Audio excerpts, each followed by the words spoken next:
Sveiki visiem! Ar šo raidījumu mēs noslēdzam šo gadu, un nākamajā gadā mēs jums novēlam atrast savu garīgo ceļu. Mūsu raidījumu atbalsta virtuālais golfs Prestige Golf, kā arī restorāns Pinze. Bet arī tu mūs vari atbalstīt, ziedojot mums un obligāti piesako mūsu kanālam, uzspied like, bet tagad lecam uz ļoti labu interviju.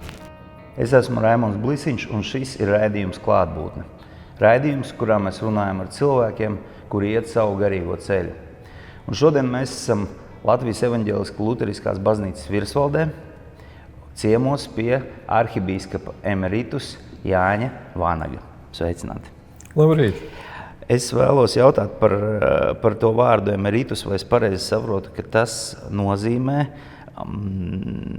cilvēks, kurš ir aizgājis pensijā? Ne tikai. Jā, mēs to tā lietojam. Pareizi laikam to izrunāt ir emeritus, ar uzsvaru uz otrās zilbes.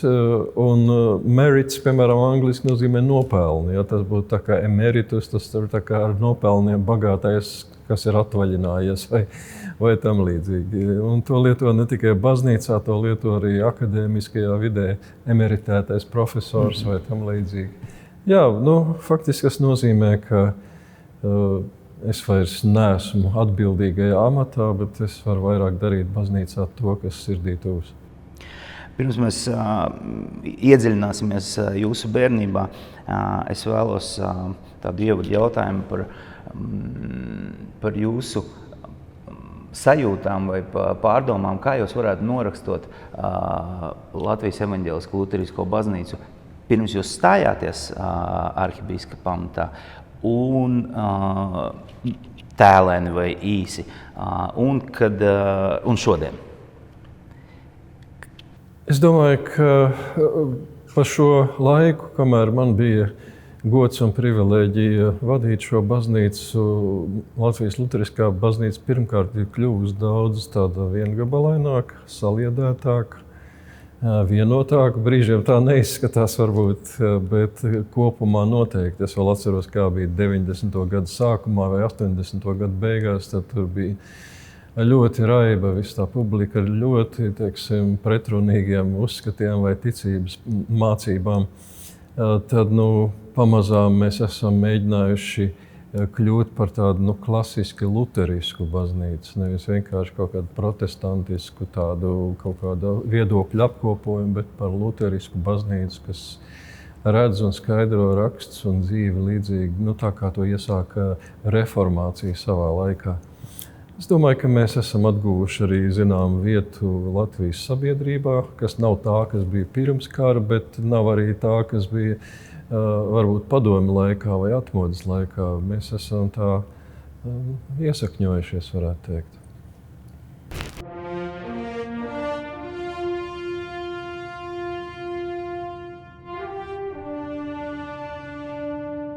Īsumā par mūsu atbalstītājiem. Prestige Golfs, tas ir virtuālais golfs, kur tu vari aiziet, pat ja tu nemāki spēlēt golfu. Tu vari aiziet un pamēģināt, ko tas nozīmē pirmo reizi. Un restorāns Pinze, kur tu vari iegādāties visgaršīgākās pīcas. Es varu īpaši pateikt pizza carbonara, tā ir mana mīļākā. Ar kodu Klātbūtne tev būs 20% atlaide. Un no mūsu atbalstītāja Drink Hoko 2 mačetējas. Noskaties raidījumu līdz galam un uzzini, kurš būs dāvanas ieguvējs. Bet tagad atpakaļ uz raidījumu.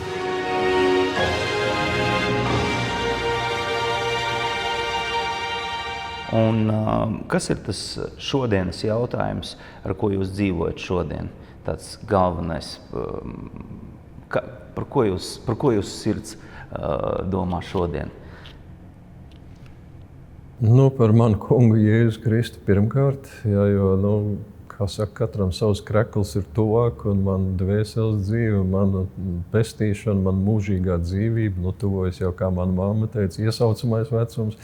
Tas par to ir jādomā. Protams, man centrālā lieta, ap ko man pēdējos, 40 gadus ir vairāk, man pat 2. adventā bija 40 gadu kopš ordinācijas. tad Kristus ir bijis centrā, viss ap viņu, ap baznīcu, ap ticību.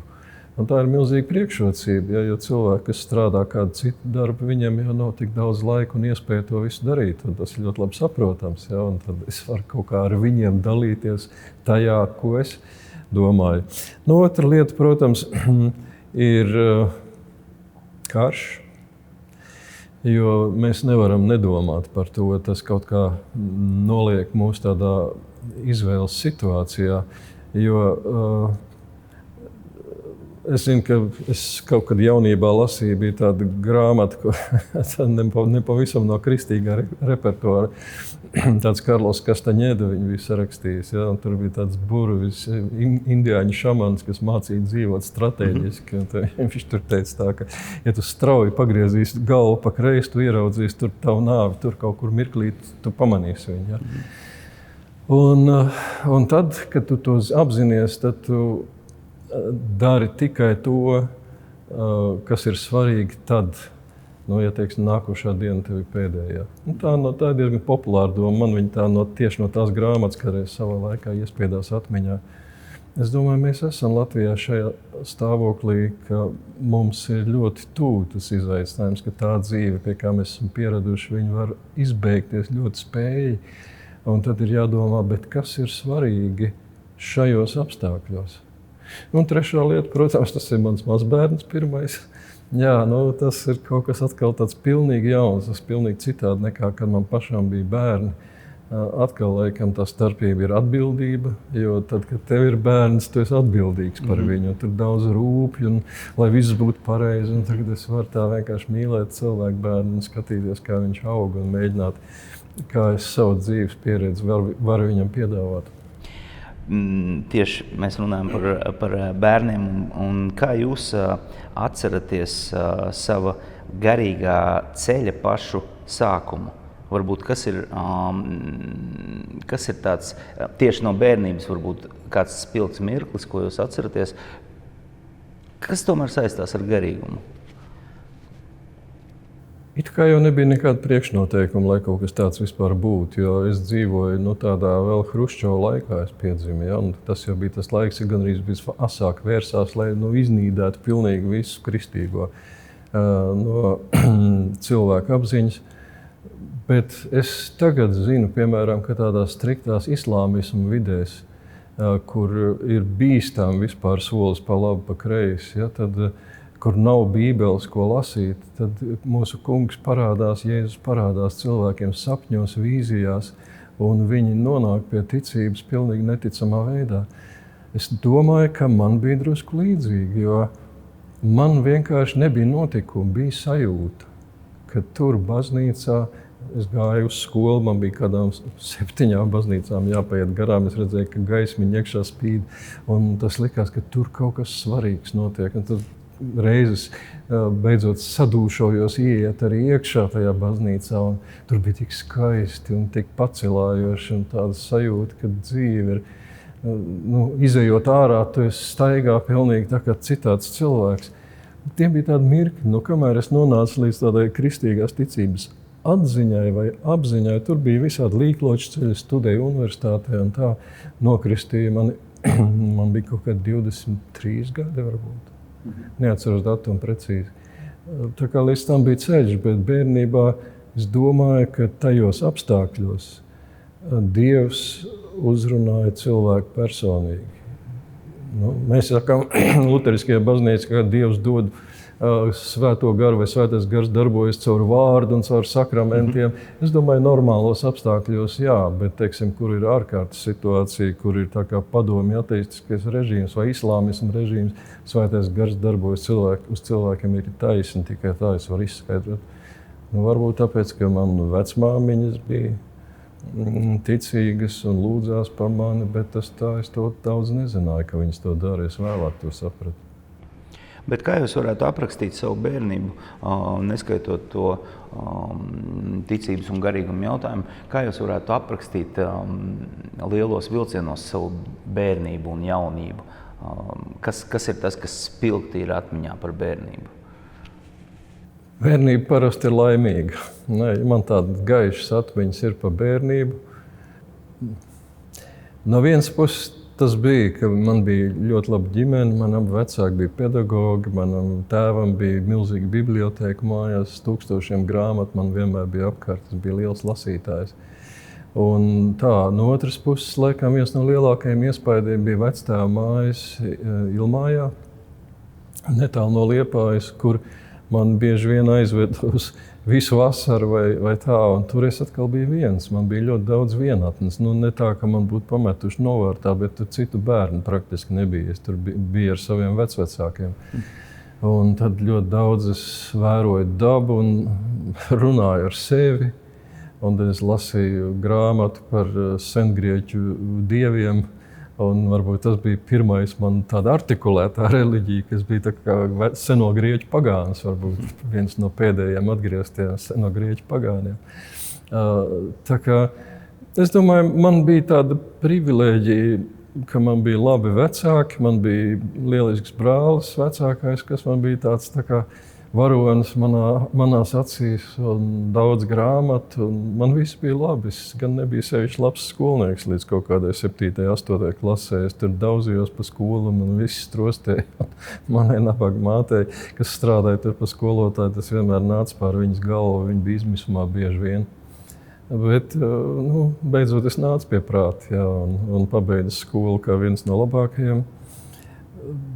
Jā, tā kā, ja runa ir par bērnības iespaidiem, es tikai tā pozitīvi to varu aprakstīt.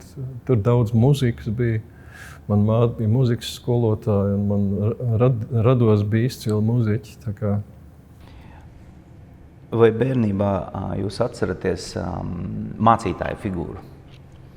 Vai ir kāds mirklis, kur jūs atceros mācītāju figūru noteikti. Man skolā stāstīja, ka tur tajā baznīcā ir melnsvārds, kurš melo un mēģina izkrāpt no cilvēkiem lētticīgiem naudu, un tā bija man mācītāja figūra. Tā kā man jāatzīst tas, kad man bija kaut kādi gadi, 11, 12, es pat ielaidu baznīcas logā akmeni vienreiz, tāpēc, ka man bija stāstīts, ka tur ir tas ļaunais mācītājs iekšā. Bet bija arī cits kaut kas, protams, man bija kaut kādi 7 vai ne vairāk, man bija 10 varbūt gadu. Mēs ar draugiem tad bijām iegājuši tajā baznīcā, kur tā gaismiņa spīdēja, un tad sakristējā tur priesteris, tā bija katoļu baznīca, Jāzepa baznīca Liepājā pie tirgus, ģērbās uz misi. Un tad tur man draugi par to tā tur paņirgājās kaut ko, ka viņi tur noteikti šņavi dzer vai kaut ko tādu. Un es tā sajūtu, man nepatīk tas, ko viņi runā. Es labāk ar tiem priesteriem nekā ar saviem draugiem, kas tur apsmēja tās lietas. Un tas es tā pēc tam to skaidroju tā, ka varbūt tas bija pirmais aicinājums, ka man arī par vienu ir jākļūst, par vienu no viņiem, jo man tur gribās vairāk. Un noslēdzot šo bērnības periodu, kurš bija tas pagrieziena punkts, kad jūs pieņēmāt lēmumu, vai tas vispār ir iespējams, ka tas ir lēmums, es iešu garīgu ceļu? Bet es nerunāju tieši par mācītāju, bet ka vispār es iešu garīgu ceļu. Vai jūs atceraties tādu mirkli? Es neesmu tas cilvēks, kam kaut kāda mirkļi ir. Ja? Man tas parasti ir garākā attīstībā, tas tāds iekšēji norise kaut kādu, ja man jāpasaka kaut kādi notikumi, tad tur ir daži tādi, ja, ka es nezinu, kur es dabūju tādu alumīnija krustiņu, tādu ķēdītē un nesāju ap kaklu viņu zem drēbēm. Un tad sporta nodarbību ģērbtuvē man skolotāji ieraudzīja, un tad es dabūju brāzienu, man atņēma to krustiņu, es viņu pēc tam kaut kā atguvu, neatceros. Un tad kad skolēniem bija jāvāc makulatūra un tā tika sanest skolas pagalmā, tad es tur meklēju un vilku ārā bībeles un nesu mājās, un es mēģināju viņas lasīt svētdienas rītā, uzliku kaut kādu Baha muziku un mēģināju lasīt vecā drukā. Viena lieta gan bija, tas bija bērnībā, jo tas par to lasīšanu, tas jau bija vairāk, kaut kur man bija kāda 8. klasē, es mācījos, bet pavisam bērnībā, jā, es diezgan agri iemācījos lasīt. lasīt. Un tad es tur biju izlasījis, protams, visas bērnu grāmatas, un tad ķeros pie pieaugušo grāmatām. Tās es reizēm nesapratu, bet es atradu vienu, un tā bija vecās mātes dziesmu grāmata luterāņu vecā drukā. Un tad es aizlīdu kaut kur aiz dēļu kaudzes, noslēpos un lasīju viņam. Man bija, es nezinu, 5-6 gadi varbūt. Un tad es tur lasīju adventā tāds vārds, kas tas tāds ir, un gods Dievam dots, es atceros tur tā, un aleluja, un daudz ko nesapratu. Man bija tāda sajūta, ka es daru kaut ko ļoti, ļoti nozīmīgu. Jā, tā. Redziet, tā tas ir, ka cilvēks, es nezinu, vai ir kāds cilvēks, kurš ir nonācis pie ticības ar racionālu lēmumu palīdzību. Varbūt tāda ir, man tā nebija. Man tas bija vairāk tāda iekšējs uzrunājums, es teiktu. Kaut kas man uzrunāja. Un tad jūs jau iegājāt baznīcā. Un kāds tad bija tas sākuma posms tam ceļam? Jo vēlāk es vēlos pajautāt par to, kā nonācāt līdz mācītāja amatam, bet kā jūs Tas nebija tā pa taisno, jo es teicu, ka man tēvam bija liela biblioteka, un tad vienā brīdī es sāku lasīt tur kaut ko par budismu, par jogu, sevišķi par jogu. Tas man interesē to laiku. Joga bija modē, tur gan vairāk bija nevis joga, bet faķīri. Tur filmas kaut kādas varēja skatīties, kā viņi tur sev dur adatas un nejūt sāpes un kaut kādas tādas trakas lietas. Un man likās, ka tādas spējas sevi var attīstīt, un tas jogas grāmatas tur lasīja Gutkovu izdevniecības krievu valodā, vēl vecā šriftā. Un es to aizrāvos, un tad man viens draugs bija Krišnas apziņas kustībā, tad tas man interesēja tur, gan tajā Krišnas apziņā es tālāk par kulināriju netiku, man patīk tos ēdienus taisīt viņa. Bet tad es diezgan ilgu laiku nodarbojos ar šīm lietām. Baznīcā ienākšana bija, es teiktu tā, ka kungs Jēzus bija visu laiku, kamēr es tur nodevos meklējumiem kaut kādiem. Es tur ar karatē noņēmos pagrīdē, tur cīnījos kopā ar daudziem tagad šodien zināmiem cilvēkiem. Tur bija tāda grupa viena. Un kungs Jēzus tā kā malā stāvēja un gaidīja. Ja? Viņš vienmēr man bija savrūp, es viņu neiesaistīju visā tajā procesā, kur es biju, jo sapratu, ka tur tā viņš ir kaut kā citādi. Pa laikam es gāju uz baznīcu arī, bet tad bija tā, ka mans brālis, kurš vairāk tā bija pa mani zobojies, kad es bērnībā, puikas gados nesu mājās no Ziemassvētku dievkalpojuma dziesmu lapiņas, viņš pa mani tā pazobojās. Kur tad ir tā Dieva dēls, tava acis smirdz pār mums?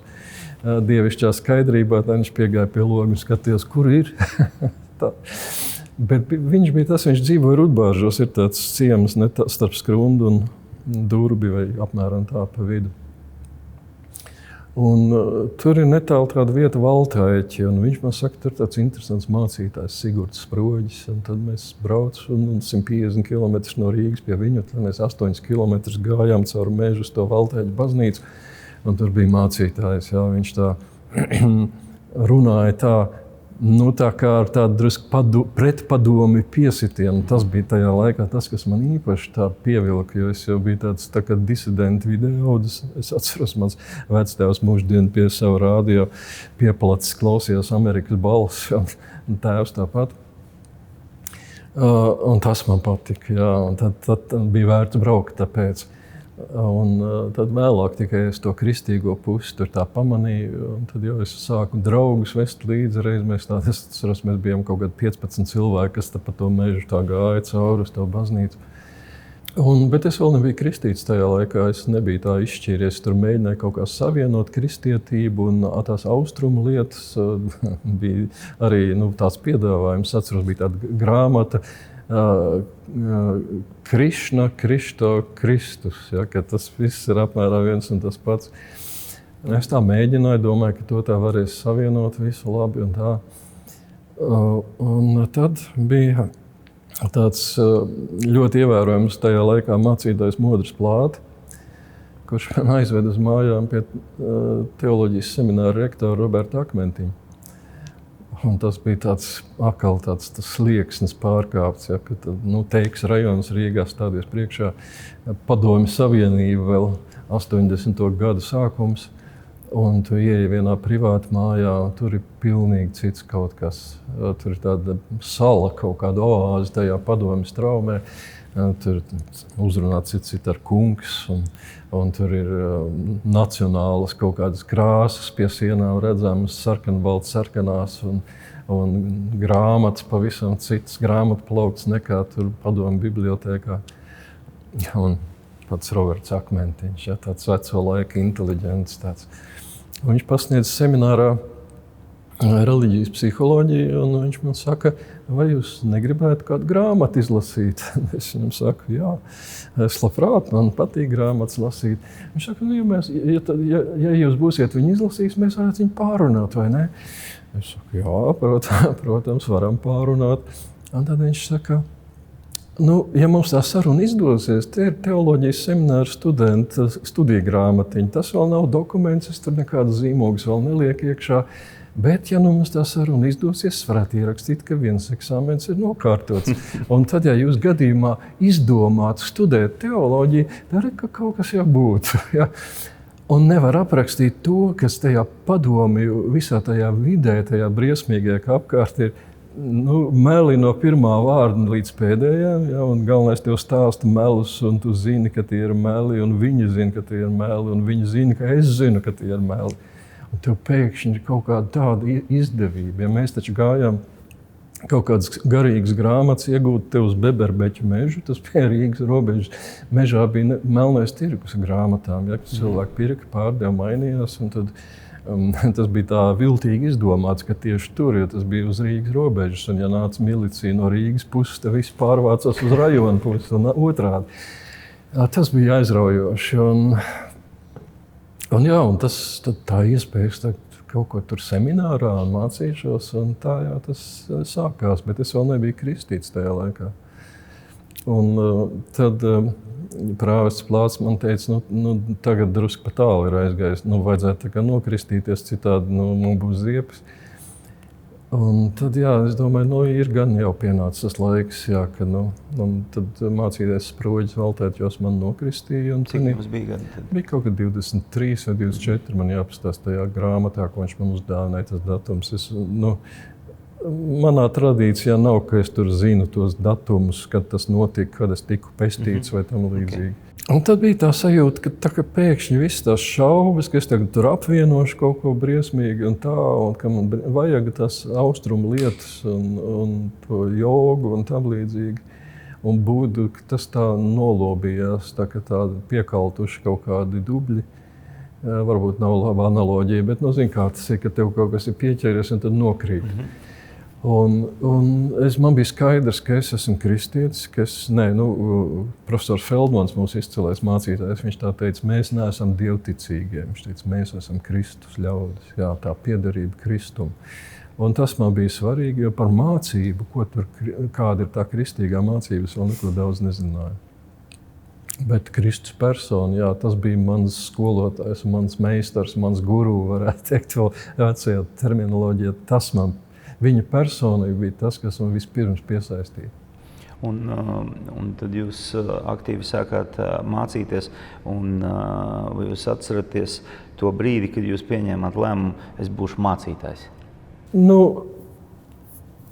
Padomju apstākļos jau tas nozīmē vienu to pašu. Sākt studēt seminārā, tur neviens nestudēja ar mērķi iegūt teoloģisko izglītību. Man liekas, vienkārši tāpat tur bija skaidrs. Tas, ka es būšu mācītājs, to jau es nenolēmu faktiski, jo nebija jau daudz tādu puišu, kas ķīmijas fakultāti pabeidz, pirms tam es strādāju par skolotāju, un nebija jau daudz tādu kā es tajā laikā, un kaut kā es biju pievērsis arhibīskapa Matuļa uzmanību sev, un viņš sāka man ņemt līdzi vizitācijās, un tad beigās es vēl atzinos par to savas skolas direktorē. Es vēl biju skolotājs un braucu uz baznīcām kalpot padomju laikā. Tas bija pilnīgi neiespējami. Un tad viņai nācās palūgt man uzrakstīt atlūgumu. Ja? Un pēc tam es tur mazgāju logus stacijā un tīrīju notekūdeņus, un ko es tur viss nedarīju. Un tad arhibīskaps, es atceros vienu tādu gadījumu. Bija ļoti interesanti. Es neatceros tieši kurā no tām divām baznīcām. Tā bija Kandava vai Sabila. Es neatceros kurā. Viņš man atkal bija paņēmis līdzi, un mēs ģērbamies sakristijā uz dievkalpojumu, un viņš man savu talāru bija devis lietošanā, vienu no saviem talāriem. Viņš tagad gribēja palīdzēt man viņu uzvilkt. Un viņš tagad paņem un sniedz man savu arhibīskapu mēteli, jo viņam bija melns, viņš tāds līdzīgs kā talārs. Viņš tagad ņem un dod man viņu, ja tā kā grib uzlikt uz pleciem. Es tā atkāpos drusku, un tad viņš ieraudzīja, ka viņš ir kļūdījies. Ja, viņš saka, nē, tas būs vēlāk. Ja, tas bija tāds pravietisks brīdis, ja tādi visādi gadījumi man ir bijuši. Bet, tad, kad viņš nomira,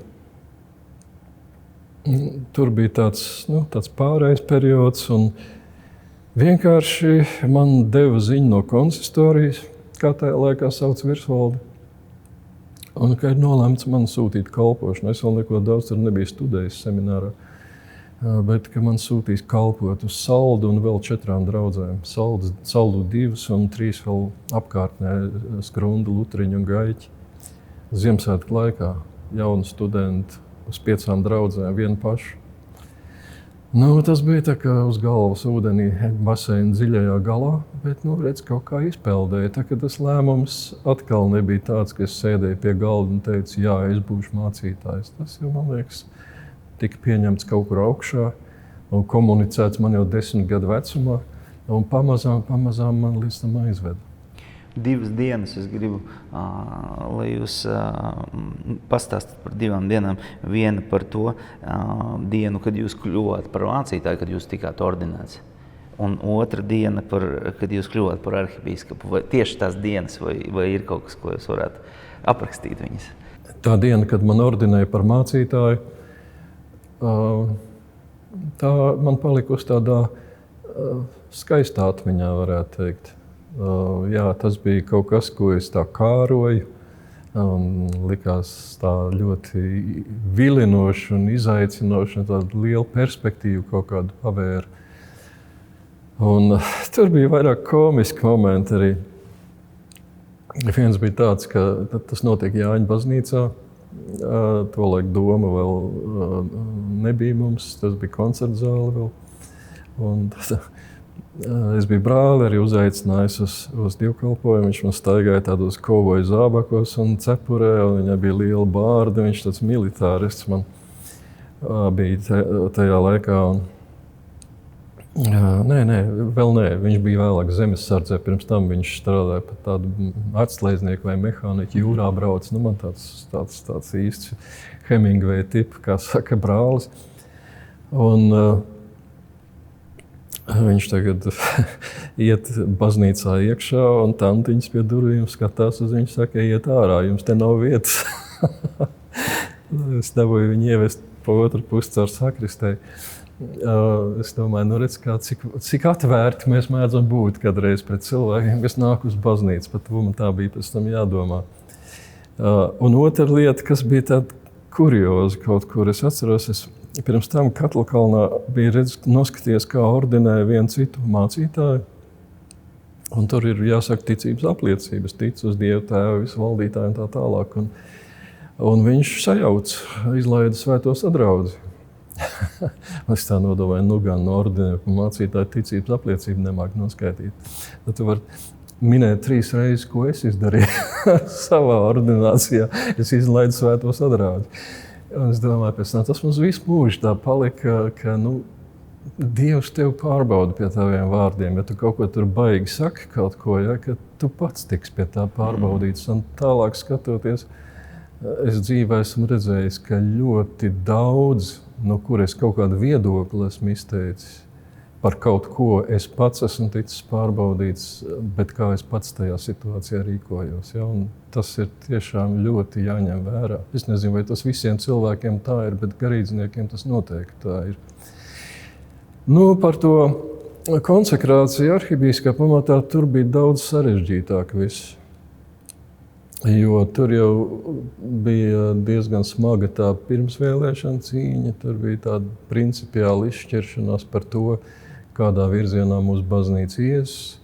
Un tur, tad, kad tā ievēlēšana notika, tur diezgan neliels, tas laikam kā 9 balsu atšķirība bija sinodē, kur bija kaut kādi 300-400 cilvēki. Ja? Un tad cilvēki to tā īsti nevarēja pieņemt. Tā viena puse, kur cerības nepiepildījās, viņi tā centās visādi tur tā spītēties un pretoties un izteikt savu negatīvo viedokli. Un tas bija diezgan grūti toreiz. Un arī es jau nezināju neko daudz, vispār neko nezināju. Es nebiju baznīcas vadībai tuvumā bijis. Un arhibīskaps Kārlis Gailītis, viņš jau piepieši nomira autoavārijā.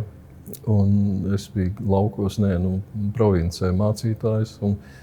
Un pēkšņi pēc 2 dienām es sēžu arhibīskapa krēslā, man jāvada baznīca, jo nav nekādu galu vispār, ko tagad darīt. Tas bija ļoti milzīgs stress. Tas bija es te dzīvoju šitajā mājā pa naktīm, ja, un strādāju līdz naktī, katru dienu rakstot visādus dokumentus un meklējot. Un tā apkārt bija diezgan tāda nelabvēlīga vide, tā bija jāizcīnās, un tas ilga faktiski kaut kādus 10-15 gadus. Tā grūtā fāze, kamēr izdevās izveidot to baznīcas, kamēr pirmkārt es pats apgūvu, kas ir jādara, un otrkārt izdevās izveidot baznīcas struktūru tādu, ka viņi funkcionē tā klasiski. Neko jau nevajag jaunu izgudrot. Faktiski es varētu teikt, mēs atgriezamies pie 1000 gadu vecās klasiskās baznīcas iekārtas. Ja. Un tagad tas darbojas labi un gludi, bet tas bija diezgan traki vispār, jo es pat nevaru izstāstīt visas tās peripētīs, kas tur bija attiecībās ar citām baznīcām, ar konsekrēšanu apustuliskajā sukcesijā. Tad tur vajadzēja kādu bīskapu no Zviedrijas, bet mums bija atšķirīgi uzskati, vai viņš brauks vai nebrauks un kā tas viss būs. Tolaik tas bija vētraini, jo visa sabiedrība jau bija vētraini. Tas bija atmodas laiks faktiski. 93. gads vēl jau visa sabiedrība bija, kā saka, kājās un spārnos, un bija revolucionārā situācija gaisā. Kas ir tas, ko jūs varētu no tā visa darba izvilkt kā visveiksmīgāko padarīto darbu, kur jūs varat pateikt, jā, šis ir labi izdarīts? Es domāju, ka pirmais noteikti, kas ienāk prātā, ir Lutera akadēmija. Jo tur bija tāda attīstība, ka tad, kad es pievienojos baznīcai, bija tā saucamie akadēmiskie teoloģiskie kursi, semināri vairs nebija, jo tas bija nolikvidēts ar padomju okupāciju. Bet arhibīskaps Matuls bija izcīnījis iespēju apmācīt studentus citā veidā, un to nevarēja saukt par semināru, sauc par kursiem. Pēc tam tika atjaunots teoloģijas seminārs, bet manam priekšgājējiem Kārlim Gailītim bija tas sapnis, ka varētu atjaunot teoloģijas fakultāti. Viņš to arī izdarīja saziņā ar rektoru Juri Zaķi. 90. gados bija iespējams ļoti daudz, kas šodien nebūtu iedomājams. Es nezinu visu to aizmuguri, bet kādu dienu vienkārši mums semināram pie durvīm nomainīja plāksni, ka tagad tā ir universitātes teoloģijas fakultāte, viss pārējais palika. Ja? Rektors sāka saukt par dekānu, un mēs varējām sagatavot teologus par valsts naudu ar valsts atzītu diplomu, kas likās ļoti skaisti, bet universitāte ir universitāte, un pamazām jau tas viss sakārtojās tā kā universitātē, un faktiski mūsu seminārs aizdrēfēja kaut kur prom. Un tad mums bija jāpaļaujas uz to, ko universitāte tur apmācīs, ar ko mums nebija īsti sakara vairs. Un vienā brīdī bija jāskatās, ka jāņem mūsu izglītība atpakaļ savās rokās, un tad es faktiski nolēmu, ka jādibina Lutera akadēmija. Konsistorijā man atbalstīja. Man liekas, tas ir veiksmīgākais projekts, ko pa šiem gadiem varējām īstenot. Akadēmija ir akreditēta gan Latvijā, gan starptautiski. un ir lielākā teoloģijas programma augstākās izglītības iestādēs Latvijā. Tā kā mēs varam būt priecīgi un lepni par to, kas mums ir. Un caur Lutera akadēmiju arī baznīcas vienotība kļuva stiprāka, jo īstenībā jau baznīca vienojas ap kopēju ideju, ap kopēju vēsti. Tā nav tā, ka mums jābūt vienotiem tāpēc, ka mums ir kaut kāda pateikts, ka mēs esam luterāņi. Ne, mums jābūt tai luteriskai identitātei. Mēs ticam un mēs apliecinām un mēs mācām tā kā luterāņi. Ja? Un to jau nevar bez kopīgas izglītības izdarīt, luteriskas izglītības. Bija jau vēl kādas lietas, satversme tagad 25 gadus, vai cik mēs tur viņu rakstījām un mainījām un sakārtojām tā, ka baznīca spēja veiksmīgi darboties. Bet, man personīgi vairāk pie sirds, protams, ir tas, ka es kaut kad varēju arī īstenot to, kā bīskapam īsti, gandrīz vairs tā kā nav, jo bīskaps, arhibīskaps, jā, bīskaps vēl var, bet arhibīskaps nav draudzes mācītājs.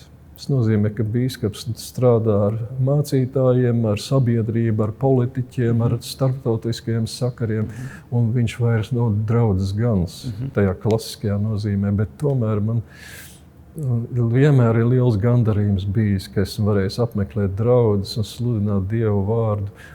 Tiksim, viens veiksmīga lieta, man liekas, ir tas, ka mēs esam pārņēmuši un lokalizējuši, adaptējuši ignāciskā garīguma praksi. Jo tad, kad tu redzi, ka tu cilvēku vadi cauri rekolekcijām, kā viņā notiek kaut kādas pārmaiņas, kā viņš atveras Dievam, viņš kļūst pat citāda persona, viņš pats to piedzīvoja. Īstenībā, ka es kļuvu citāds, caur garīgiem vingrinājumiem. Un tad tas ir tā kā vārdu iemiesošanās. Ja? Tas, es teiktu, ka varbūt šīs lietas ir tās, par ko man pašam prieks. Par visu to laiku, ko jūs esat kalpojis arhibīskapa amatā, varētu runāt vēl ļoti daudz. Un, kas ir tas, kas šodien ir izmainījies, kad jūs esat emeritūrā? Tāds, kas uzreiz nāk prātā. Man vairs nav jāiet uz tik daudz sēdēm. Uz manis vairs neguļ atbildības nasta. Tie laiki jau nav viegli. Visu laiku jau baznīca ir kaut kāda izaicinājuma. Un visgrūtākais jau bija tā apziņa, ka tu esi atbildīgs par to. Kaut kāds jautājums nāk priekšā, tu esi par to atbildīgs. Ja? Un tas jau ir tāds stress, ka tu nakti neguli. Ja es tur varētu teikt, ka es 10 gadu neesmu normāli kadreiz gulējis naktīs, ja? Jo visu laiku ir tā atbildības nasta. Tagad tas vairs nav. Tagad man ir lielisks pēctecis, arhibīskaps Rinalds, un esmu ļoti gandarīts skatoties, kā viņš turpina nest arhibīskapu Zīzli un Gredzenu un kalpošanu, un tas ir tāds atvieglojums. Ka tā ļoti daudz, kas būtu izmainījies, vienkārši ir pagājis diezgan maz laika, vēl pāris mēneši tikai ir pagājuši. Es pats jūtu, ka man ir jāieaug tajā jaunajā situācijā. Es vēl neesmu atklājis, kā tas tagad būs, ko es darīšu. Un vai vispār kaut ko darīšu, kaut ko jau darīšu. Šobrīd es īstenoju senu tādu domu, ka man vairs tik bieži svētdienās pašam nav jākalpo.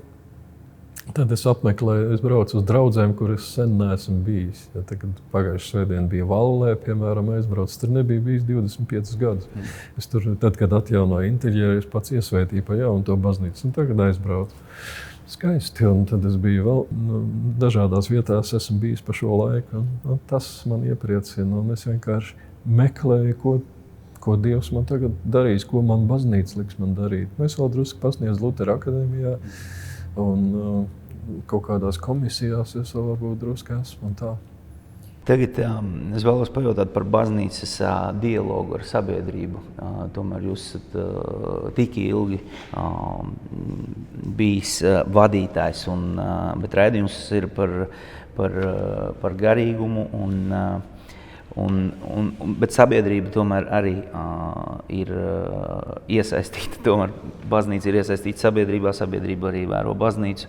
Un man ir jautājums par to, kā baznīcai ir jārunā ar sabiedrību un vai vispār ir jārunā par tiem jautājumiem, kuri acīm redzami sašķeļ sabiedrību. Piemērs tagad bija Stambulas konvencija, pirms tam bija Covid un varbūt vēl būs tādi jautājumi. Vai baznīcai ir jāieņem kāda pozīcija vai ir vienkārši jānoskatās un jādod viss Dieva rokās? Vai kā jūs skatāties uz šo? Dievam jau pasaulē, to teicu nevis tikai es, bet svētā Avils Terēze teica, ka Dievam jau nav citu roku kā tavējās, citu acu kā tavējās zemes virsū un tā, un citas mutes. Mēs jau darbojamies Dievu vārdā, tā kā noteikti kaut kas ir jārunā. Kad es esmu domājis, ko sacīt, tad man, ja vienā vārdā jāsaka, tad baznīcai ir pēc labākās apziņas jārunā patiesība. Ir kādreiz tāds kārdinājums, jūtot sabiedrības vai tautas noskaņojumu, ja, tad, kā saka, piebalsot un dot vēl, kā saka, pateikt kaut ko. Un, piemēram, 18. novembrī, kad baznīcai ir iespēja uzrunāt tautu valsts svētkos caur televīziju un tā tālāk, tad tā iespēja ir jāizmanto. Un tur bieži ir tā vajadzība pateikt to, ko esot saskarē ar cilvēkiem, ar tautu, ko tu esi sajutis, ja? Kādas ir vajadzības, kādas ir ilgas un tam līdzīgi. Bet tas kārdinājums varētu būt gūt punktus, teiksim, apelējot pie varbūt zemākiem instinktiem, proti tur nolamāt deputāts, nolamāt valdība, nolamāt visus tos riebekļus un tā. Tas ir tas, ko baznīca nedrīkstētu darīt, ja, jo ekstrēmisms vienmēr noved pie kaut kā nelāga. Ja, tad baznīcai būtu jābūt tai saprāta balsī, arī tai, kas ir iedziļinājusies, kas ir mierīgi izvērtējusi, kas ir mēģinājusi redzēt ceļu, kā mēs tagad varētu darīt tālāk, kā Dievs māca caur savu vārdu un caur tūkstošgadīgo pieredzi, kas tagad būtu jādara. Tā kā apostols Pāvils, man liekas, to ir formulējis ļoti precīzi. Patiesība ir jārunā mīlestībā. Un ir kādreiz jāsaka gan kaut kas par Stambulas konvenciju, gan par Covidu, bet tas nevar būt impulsīvi. Ja, jo mēs varam skatīties. Stevens Hawkings, tas astrofiziķis, viņš ievies tādu vārdu spagetizācija. Tas ir tā, ka iedomātais astronauts, ka viņš krīt melnajā caurumā, tad pie notikuma horizonta uz viņu tā sāk iedarboties gravitācija, ka viņa kājas velk daudz ātrāk nekā galva. Ja? Un tad no malām spiež, teiksim, viena puse velk uz iekšu, otra puse velk uz iekšu, un viņš izstiepjas, kamēr pārtrūkst. Ja? Un mums ir līdzīgs process, un tas notiek ne tikai Latvijā, to mēs varam redzēt Amerikā ļoti labi, ka tās tur ir divas partijas, ja, demokrāti un republikāņi, viņu šitā tagad izstiepjas, ka ir kaut kādi radikālie spārni, kas atraujas no tā kodola, kur jau vairs tur klausās tos radikāļus, tā īsto veselo saprātu vairs nevar saprast vai saklausīt. Man liekas, baznīcai būtu jābūt tai, kura spēja tā vērot, kas ir patiesa cilvēcība, kas ir Dieva nodoms, kas ir gudrība, kas ir apdomība, kas nāk par labu sabiedrībai, tautai. Jo redz, ir divas lietas. Viena lieta ir, teiksim, rūpes par tiem, kas ir visvājākie, ja? Tur minoritātes un tam līdzīgi. Un Stambulas konvencijas proponētāji, viņi jau tas it kā mūsu pašu tonī vai interesēs runā, mēs rūpēsimies par tiem vājākajiem, vai tad kristiešiem nav jārūpējas par vājākajiem.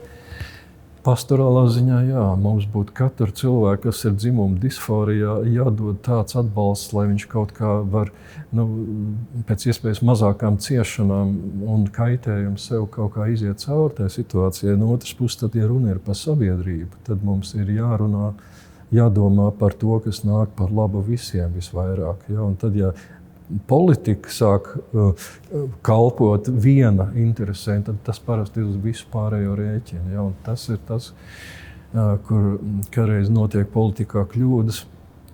Un baznīcai būtu tā doma, mums ir atskaites punkts, mums ir Dieva atklāsme, mums ir svētie raksti, kur ir iekodēta labākā izdzīvošanas stratēģija. Tas ir apstiprinājies. Mēs caur 2000 gadiem esam uzbūvējuši uz kristīgiem pamatiem lielāko civilizāciju pasaules vēsturē. Ja? Mēs esam baznīcas ietvaros izveidojusi zinātniskā domāšana vispār, ja? Jo, teiksim, tad, kad bija nesadalīta baznīca, tad visai Eiropai nācās visu skaidrot vienotā satvarā. Tas vispār attīstīja zinātnisko domāšanu. Ja? Pēc tam šī zinātniskā domāšana kaut kā vērsās pret pašu ticību. Ja? Tas ir cits jau nākošais solis kaut kā.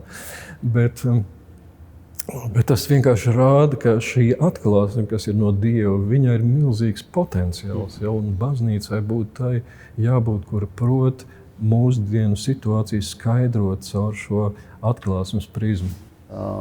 Es gribēju 3 daļās šo sarunu, un tomēr es vēlos par garīgumu padziļināt tā, ka es zinu, ka jūs praktizējat Ignācija vingrinājumus, un tad varbūt jūs varat pastāstīt vienkārši, kas tas īsti ir, no kurienes tas nāk, no kurienes cēlušies un ko tie dod.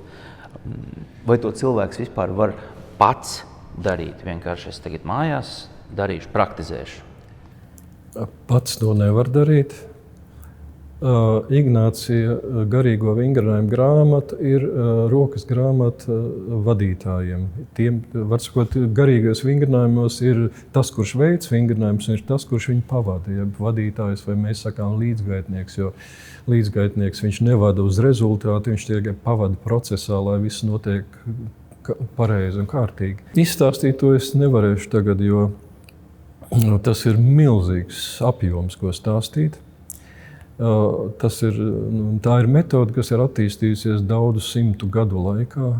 Ignācijas varbūt ņēma no tā, kas pirms viņa jau bija. Viņš dzīvoja 16. gadsimtā vienā laikā ar Mārtiņu Luteru. Un viņš ņēma no tā, kas jau bija simtiem gadu pirms viņa, un ar savu personīgo lūgšanu dzīvi un atklāsmi un bībeles studēšanu viņš izveidoja tādu tā kā ceļu, kā nonākt pie tādām iekšējām pārmaiņām. Tas centrālais punkts vingrinājumos ir nevis, ka es tagad kļūšu pestīts, vai ka es iegūšu kaut kādas augstākas spējas, vai piedzīvošu kaut kādas tur pārdabiskas atklāsmes, bet ka es iegūšu iekšēju brīvību, lai es spētu izdarīt vislabāko izvēli savā dzīvē. Un tā izvēle principā ir izvēlēties pasaulē, izvēlēties Jēzu Kristu. Tā, izvēlēties, tas nozīmē tā eksistenciāli. Jo īstenībā, kas mūs attur darīt labu, ne tāpēc, ka mēs nezinātu, kas ir labs, tas nav prāta apgabalā. Mēs nespējam bieži vien darīt to, ko zinām, ko mums vajadzētu darīt, tāpēc, ka mēs esam piesaistīti lietām, kas nekalpo tam mērķim. Mēs esam pieķērušies. Ja? Un to pieķeršanos ir ārkārtīgi grūti laust vai atraisīties. Tas ir ārkārtīgi grūti. Ja? Un to cilvēks, kas iet garīgos vingrinājumos, viņš akūti ierauga, pie kā viņš ir piesaistīts, kas ir viņa piesaistīts. Un tad tur vingrinājumos notiek, viņi visi ir svēto rakstu lasīšana un apcer un lūkšana. Ja, tur nav nekādas citas metodas. Ja, tu lasi un vēro, kā mūsu kungs Jēzus Kristus ir ticis galā ar šiem pārbaudījumiem, ar šiem izaicinājumiem. Viņš visās lietās bija tāpat kārdināts kā mēs, tikai bez grēka. Kā viņš to dabūja gatavu? Mēs vērojam viņu un domājam, bet man arī vajag. Ja, un faktiski garīgie vingrinājumi noved pie, ja viņi ir, tur ir vajadzīgs tā, ka tu nevari tāpat vien, tur vadītājs ir vajadzīgs kaut vai tāpēc, lai tu neaiziet kaut kādā spirālē vai neiekrist kaut kādā. Un tad tu soli pa solim ej cauri līdz tam, kad tu iegūsi to brīvību izlemt. Un es biju jau gadiem, jau 10 gadu bijis kristietis, bet man šis lēmums bija vajadzīgs ļoti. Un tas man bija tāds dzīvi izmainošs notikums un ticību mainošs notikums, tā brīvība, ja, atbrīvošanās no bailēm, kas ar mani būs un tā. Un tad tālāk, noslēgumā tur ir tā doma, ka labi, viena lieta ir, ka tu uzkāp kalna galā, ja tagad tu iegūst kaut kādu to brīvības pakāpi, ja, bet tālāk tu brauks jau prom kaut kur mājās. Kā tu spēsi dzīvot ar to, ja, tā nostiprināšanās. Tu īsti tāda garīga pārkalšana, varētu teikt, atjaunošana, tas ir ārkārtīgi nozīmīgi. Vai cilvēks to var? Jā, tur ir visādas iespējas. Vislabāk, protams, ir vingrinājums veikt vienā gabalā, koncentrēt. Tas prasa apmēram 35 dienas.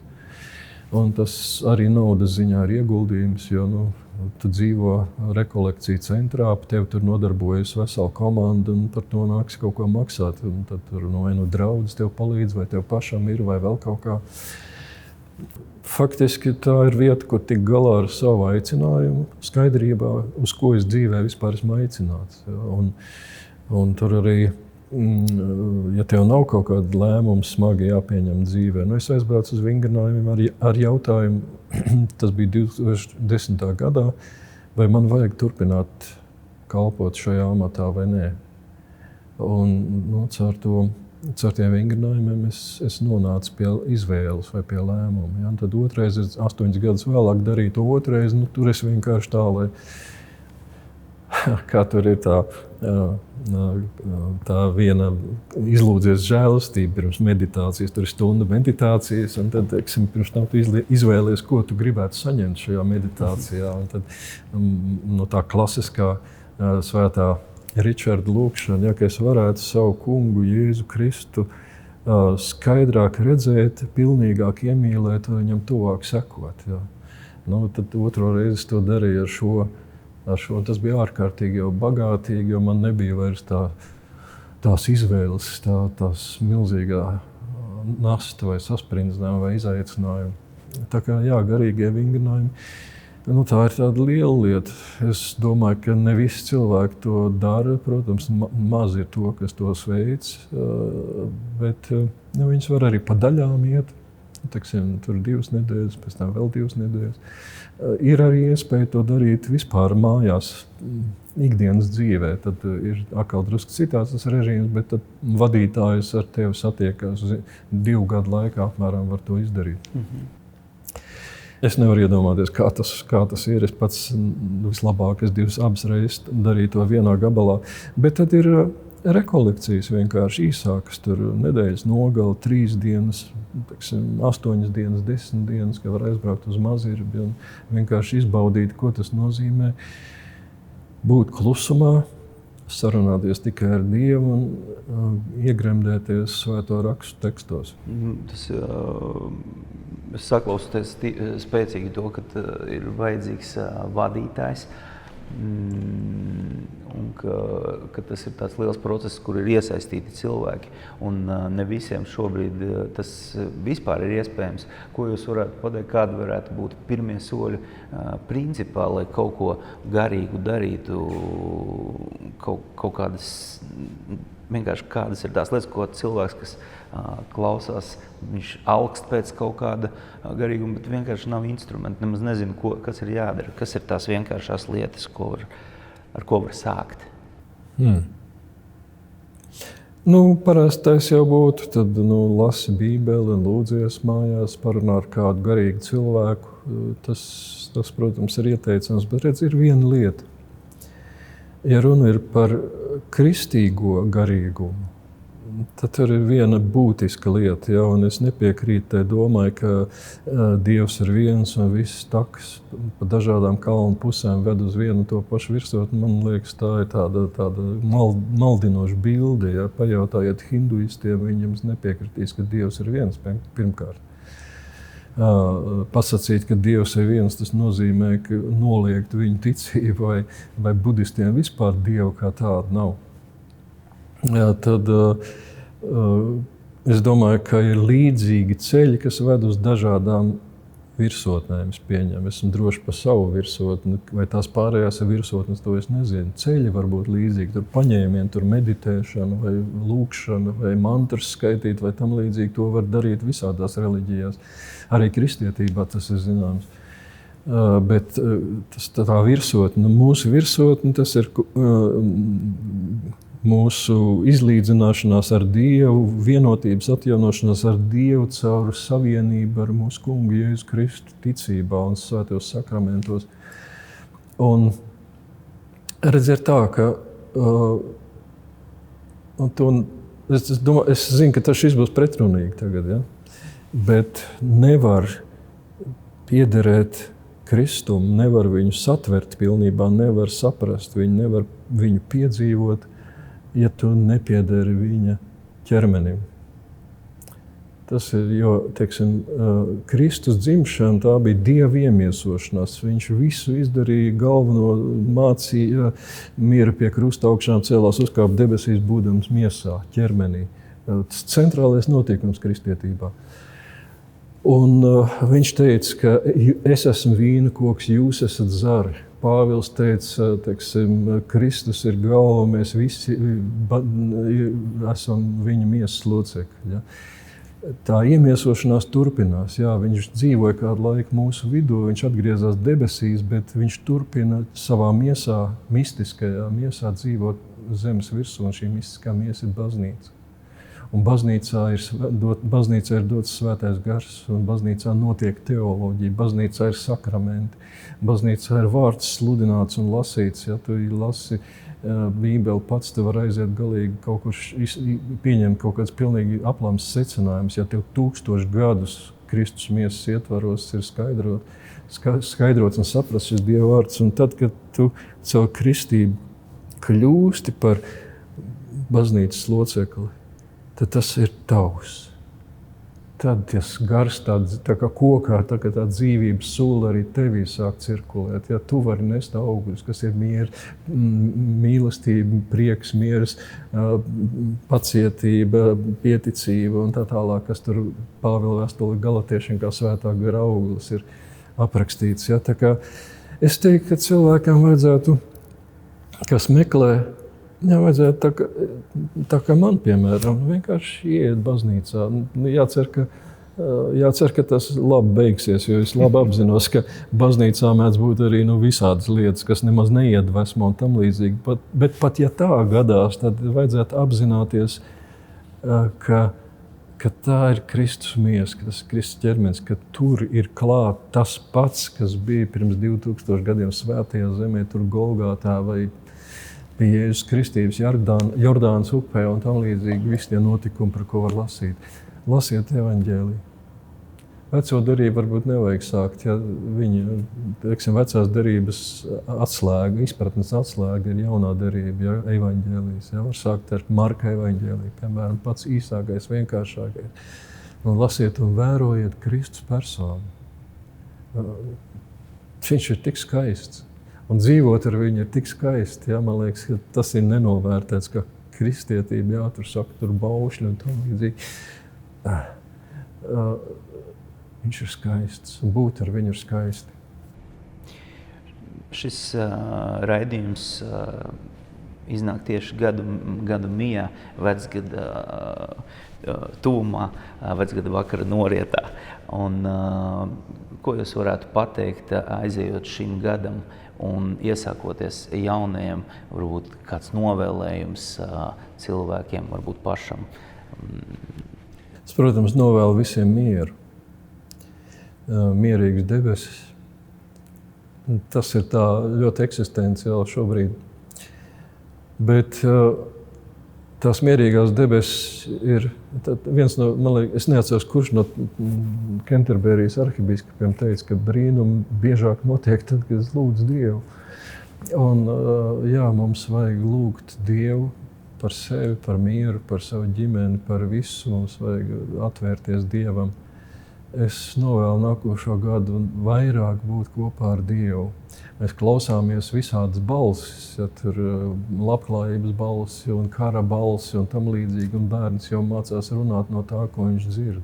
Un šobrīd mēs dzirdam šausmīgi sašķeltas, polarizētas un naidīgas balsis visapkārt. Mēs varētu mācīties drīzāk runāt no tādā balsī, kas vairāk atgādina Kristus vēsti, ja, kas ir gan taisnība, ja, atgriezieties no grēkiem, bet ticiet uz evaņģēliju, jo tas jums tiek dāvināts tīrā žēlastībā no ticības. Un un jūs esat mīlēti, un mīliet arī jūs un runājiet patiesību mīlestībā. Nu, tas būtu tas, ko es priekš sevis ceru un priekš jums.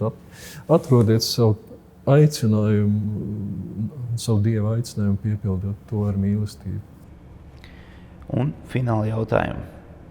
Īsi jautājumi, 5 viņi būs. Kas jūs iedvesmo cilvēkā?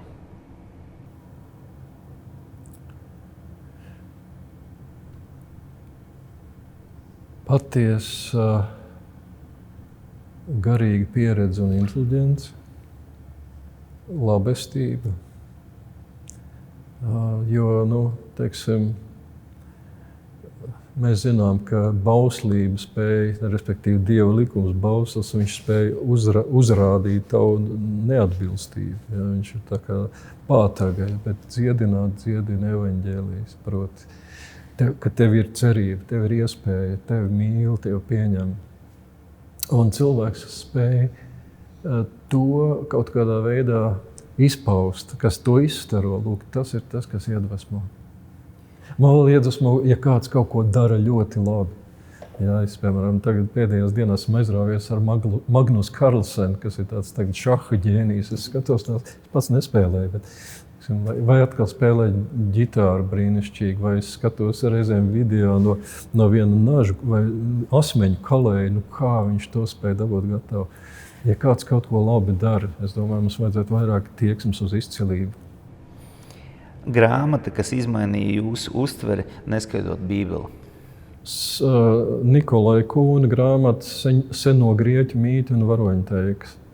Protams, bija arī pasaku grāmatas un tas, bet es atceros, ka ar šo grāmatu bērnībā dzīvojos vasarām viens pats. Es viņu pārlasīju neskaitams reizes, un es zināju visu par Herakla varoņdarbiem vai par bija tas murālis, ko Kristians Brekts uzzīmējis. Bija tur netālu no vienas skolas, tas sacēla tādu ievērību sev pievērs. Es zināju pilnīgi uzreiz, kas ir Hekate un kas ir Empūs, ko viņš tur bija zīmējis. Nebija man jājautā. Kas jūsuprāt ir laime? Laime ir daudz izpausmi. Laime ir mīlēt un būt mīlētam. Laime ir, kad piepildās kaut kāda tev sapņa un izrādās, ka tu esi sapņojis par kaut ko labu. Katreiz gadās citādi, ka tev nelaime tikai nāk no tā, ka tev sapņi piepildās.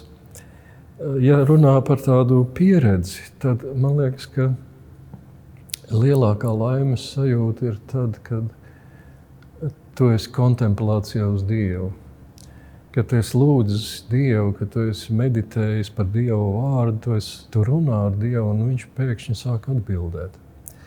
Un es zinu, kā tas ir, kad viņš sāk atbildēt. Tur nav kaut kāda balss no debesīm vai tam līdzīgi. Bet tā ir tāda skaidrība, tas ir dziļš saviļņojums, atbildes uz taviem jautājumiem, par ko tu ilgi esi domājis, un tāda tiešām neaprakstām laimes sajūta. Ja. Ignācija vingrinājumos ir tāds viens norādījums, ka mierinājumu, tas ir varētu viena izpausme ir laimes sajūta, ka mierinājums bez iepriekšēja iemesla cēloņa, to spēj dot tikai Dievs, un to tikai tā var piedzīvot. Ko jūs uzskatāt par savu stiprāko īpašību? Es nezinu, tas jājautā kādam citam. Es domāju, ka man ir diezgan attīstīta valoda, ko es protu lietot. Man ir tāda sajūta, ka ar valodu var pateikt pilnīgi visu. Kādreiz, kad man kaut kas jāpasaka un es nonāku kaut kādā strupceļā, es domāju, taču ar valodu to var atrisināt, var pateikt, var radīt kaut vai vārdu. Es saprotu, ka tas nav taisnība, nevar visu izteikt ar valodu, bet es domāju, ka mana dāvana ir bijusi, uzrunāt cilvēkus, pārliecināt cilvēkus. Man stiprākā īpašība varbūt, ka es neesmu pārāk ātrsirdīgs cilvēks. Es tā nesteidzos ar rīcību. Es neteiktu, ka man kādreiz nebūtu iekšā dusmu vai aizkaitinājumu vai tam līdzīgi, ka tas nekad neizpaužās. Bet es parasti spēju savaldīties, jā, un mēģinu runāt patiesību mīlestībā. Un pēdējais.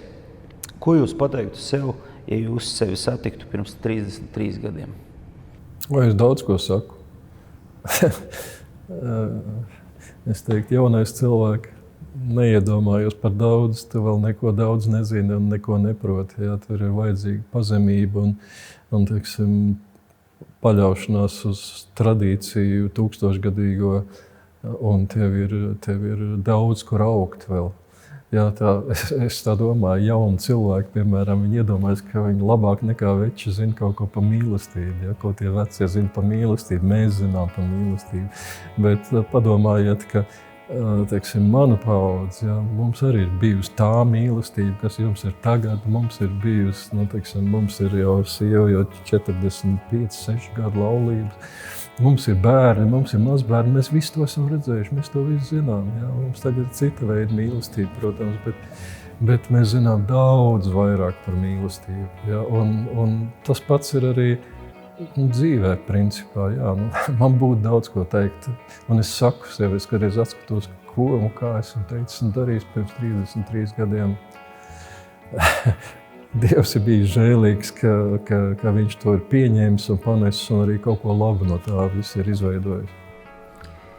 Ar mums kopā bija arhibīskaps emeritus Jānis Vanaks. Paldies par jūsu klātbūtni. Paldies, Raimond.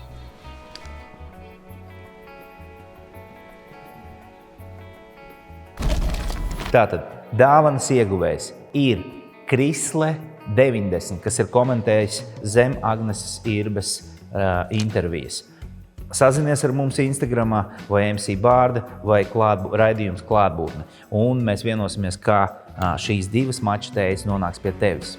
Bet pārējā visā, paldies par jūsu klātbūtni. Mēs esam pateicīgi, ka jūs ar mums kopā bijāt šajā gadā. Lūdzu, komentējiet, piesakojiet, un tas viss mūs ļoti stipri atbalsta.